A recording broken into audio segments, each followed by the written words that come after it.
We're back for some r/no sleep. So we're reading the last update. The last update of every night a truck drives around my apartment complex playing a strange warning. Sick. That's how I felt watching the truck crawl across the parking lot of the motel. I wanted to vomit and scream, and then the anger. A million needles pricking my skin, white flames licking at the corners of my vision as the intruder stomped through my solace. Lex stayed asleep, breathing softly, under the ringing in my ears. I don't care anymore. I was done. Shooting out of bed, I grabbed my car keys out of the wooden bowl, perched atop of the doorside table. It was your basic motel. Our second-story room was just another in a row of doors alongside the elevated walkway. Without thinking or caring, I flung the door open and dashed out into the walkway, down wooden stairs. I was parked in a few yards away across the wide stretch of asphalt. I made it halfway before I felt it. A mild heat erupted across the top of my head, spreading rapidly until my whole body was ablaze. My arteries were volcanoes, pumping thick molten rocks through my veins. Bright light flooded my vision, engulfed my body, its source so indistinct I could have been glowing. My body went tense, the magma instantly cooling to stone. My head snapped back, a blanket of twinkling pinpricks swallowing my sight. Its magnificence overwhelmed my body, which fell to its knees in pure religious ecstasy. It would make me understand that which could not be understood. My shepherd, my glorious God, lead us from our pastures which enclosed our souls. A trillion fingers wiggling around my flesh felt their way into my nostrils, my throat, and my eyes, burrowed deep into my being like starving worms. I didn't hear the car door open behind me, didn't feel the hands which grabbed my body. I wasn't there. And then the door to a white F-150 slammed shut, and I was me, here, there, lying across a dreadful fuzzy backseat as a shadow of a man calmly climbed into the driver's seat. I was hyperventilating, I know that. I couldn't hear or see properly, I don't think, but it's hard to describe. My stomach was doing flips, and its acid was boiling. My internal organs felt bruised, violated. Through blurry eyes, I watched him buckle his seatbelt, check the rear view, throw it in drive, and pull out of the motel into sparse traffic. Finally, all at once, I processed my surroundings. Myself and the truck driver spent the last month obsessing over. I sat up slowly. "What the fuck is going on?" I screamed. My voice came out gurgly. "Wrong." "That's a bad word," the man responded and made a clicking sound. "That's bad," he clicked again, his head twitching silently with each other. "Use good words." Another click. He sounded as though I insulted him. Sad. I swallowed a ball of anger that lodged itself in my throat. "I'm sorry. Please tell me what's going on. I mean, what happened to me? Who are you? Why are you here?" He hesitated, twitching slightly behind the wheel as he turned down an intersecting road, perhaps trying to figure out which question to answer first. You were at location 147, he twitched. Glanced back at me. "It's the third stop now. You're its third stop now." He smiled, huge.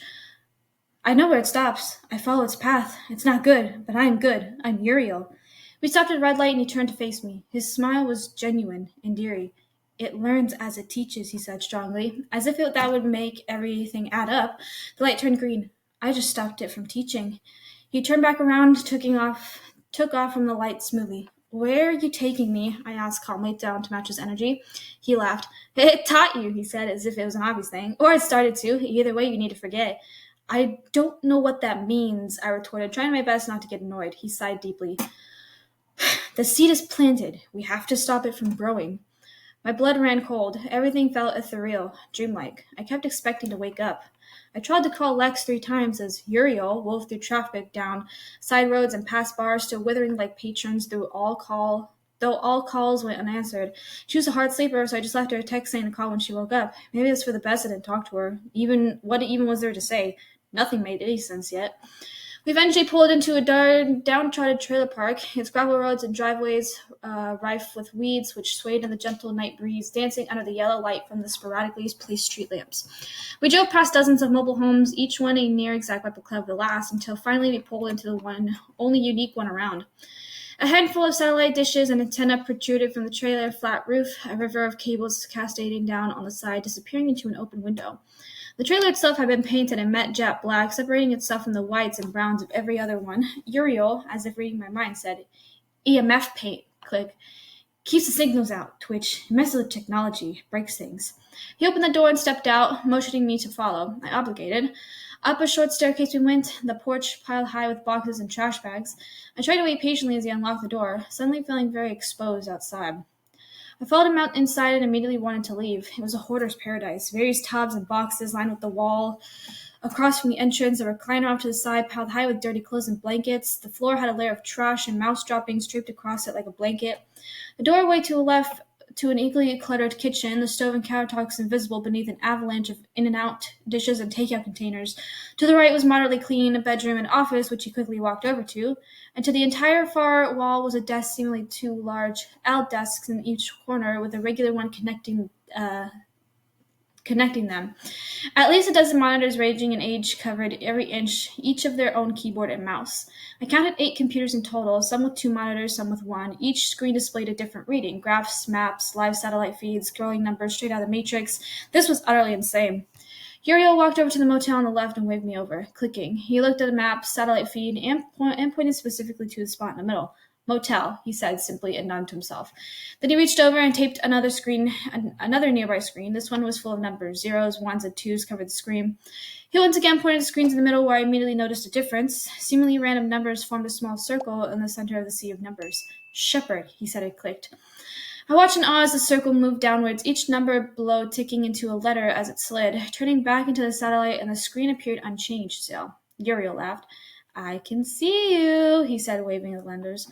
And so you just follow the anomaly every night? I asked, trying to bite a SpaghettiOs from the can. Uriel nodded excitedly. Short after arriving, an intense hunger had taken over. Unrelenting, Uriel seemed unconcerned, and simply took me to his kitchen, where he opened a cabinet to reveal SpaghettiOs. Just SpaghettiOs. At least 100 cans lined each shelf of the cupboard, and I didn't dare to look in the other ones. I accepted graciously and wolfed down a can before throwing another on the stove. I had taken the opportunity while eating to ask Uriel more questions. For instance, the name Muriel, that was the angel of knowledge and wisdom, and since he had acknowledged that no one else had, he adopted the moniker himself. How'd you figure out the anomaly was teaching people things? I asked cautiously after another bite. We found it, he stated, twitching slightly. I saw it, had a pattern. Stayed still for so long before moving. So I just went where the computer said it was, Twitch. But there's nothing there? Whatever it is, it's invisible, I quickly responded, confused. The body wasn't. Click. An abandoned construction site, it was at the bottom. Had a note on him. Click. Jesus. So I followed it, found more bodies over time. Pattern. Twitch. Had to warn people. I shook my head, and I felt insane. Stuff like this didn't happen, and it wasn't real. On top of everything, I still had no explanation for my apartment complex, the fake tenants, the manager, the owner. Euro continued. Most places are empty, low traffic. Click. But I played the warning anyways. My job now, Twitch. Your apartment was different. Click.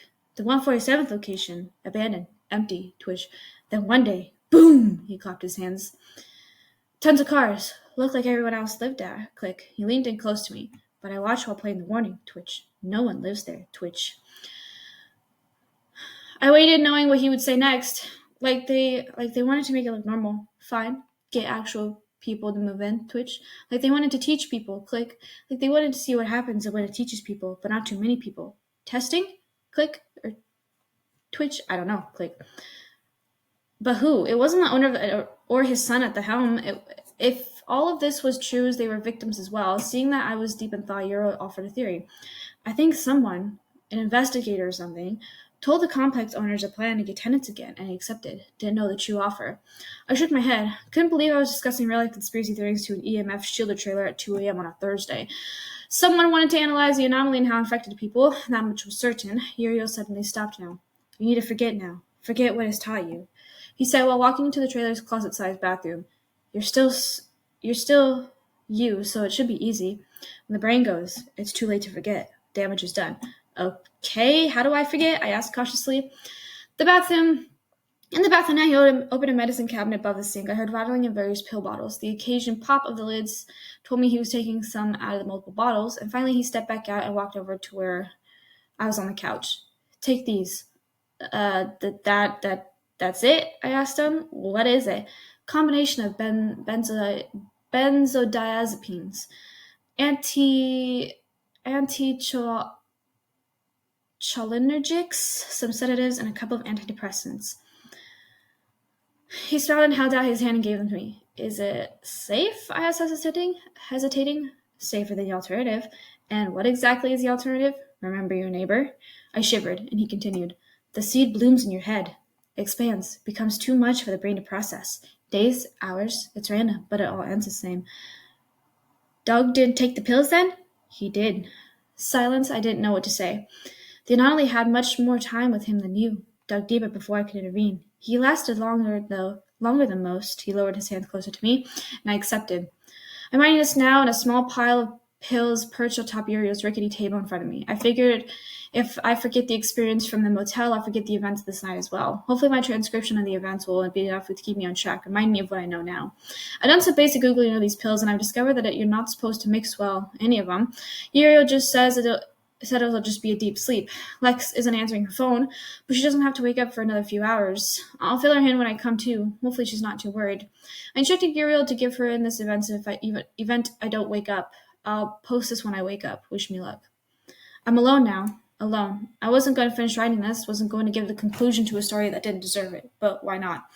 Why not fill you in on this disciple series of events of which unraveled my very being, unspoiled the threats of my life, and then left them in a tangled mess upon the pavement. You deserve the no. You deserve a chance. I woke on Uriel's disgusting couch a week after downing a handful of pills. A fucking week. He said something about an overdose, a coma, but I wasn't listening. My brain was too focused on the screen of my phone, the 13 missed calls from Lex and 27 texts. I tried to call her, and I tried to text after that went unanswered, and over I pressed call, and over it rang. I ripped the homemade IV out of my arm and jumped to my feet. Too fast. I hit the floor hard, and the clatter of trash and papers not doing much to break my fall. My vision strobed in flashes of white and black, and before even recovering, I climbed to my feet and pushed the front door open. Uriel told me to stop and offered to drive when I didn't. The sunlight blended into me as we drove through the city, penetrating my eyes even when I closed them tight. The drive felt monumentous, sprawling.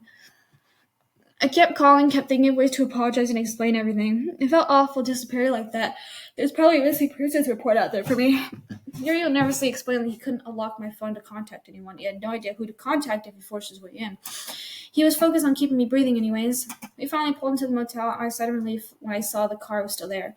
Then I realized that I had the key and she had no way to move it even if she left. Having no other choice, I walked upstairs to our room and knocked. No answer. I checked the time. She should be off work. I desperately opened my wallet and almost cried with relief when I spotted the motel key card peeking out from behind my debit. I swiped it. The door opened, and I looked down to Uriel, still sat in the truck, and took a deep breath before walking in. The room was still, almost silent aside from the slight hum which reverberated around me. Jesus. I recognized the suitcases immediately, still sat in the far corner atop the luggage rack. I didn't really remember the room, but it felt familiar, excepting that Lex wasn't here. I turned to leave. My blood froze. She sat completely frozen in a place at the desk. She's so still she seemed part of the room itself. Babe, I asked softly, taking a couple steps towards her. I suddenly realized that it wasn't. It was a whisper. Words spoken, lightning fast, intelligible. Babe, I yelled. The whisper stopped. She turned, smiling. I saw him. Her voice was nearly imperceptible, weak. And he was glorious. I stood in place, my body not processing the words she spoke. He brings with him that which cannot be, and we run. Lex, I said, my voice wavering, we shun his holy presence to what we may dance among our plastic palettes, us drawings, us ethanings, mere base refills among a wall while the cave stretches into infinity. I ran to her, wrapping her up in my arms. It's okay, baby, you're okay, I sobbed. And for those who dwell within the maw of its infinity sing their blasphemous songs with echo throughout and ring in the ears of those who could not hear it. She began ripping clumps of her hair out, clawing out her face. I fought her as gently as I could and wrestled her into the small bathroom. Her muffled screams continued. Hark the angels scream, they shudder and pulse beneath the black. I walked out to Uriel's truck, my face and shirt soaked through tears. Upon seeing me, Uriel got out and dashed past straight up to the room. I fell to my knees in the lot, praying unable to utterable gods. My body quaked and heaved. After an unknowable amount of time, I felt a hand on my shoulder. Uriel looked down at me sullen. Too late, he said, twitching before getting back in his truck and driving away. There's nothing else for him to do. The screaming stopped after a couple of hours, her vocal cords shredded, her voice reduced to a guttural growl, continued raving and ranting for the next 2 days. I slid food through the cracked door multiple times, though it sits there untouched, rotting. The growl stopped, then the smell started. I haven't opened the door again. I won't. I sit there unmoving, not eating, alive yet not living. I haven't slept since I awoke. I can't, and I don't want to. Utter silence has surrounded me, engulfed me, becoming my companion, except each night around 1 a.m. when a familiar warning makes its way around the motel. I think tonight I'll meet with the warning in the air above this blasted motel. I'll use the service ladder out back and climb up to the roof. I'll sit there patiently, and I'll see what's so glorious about God.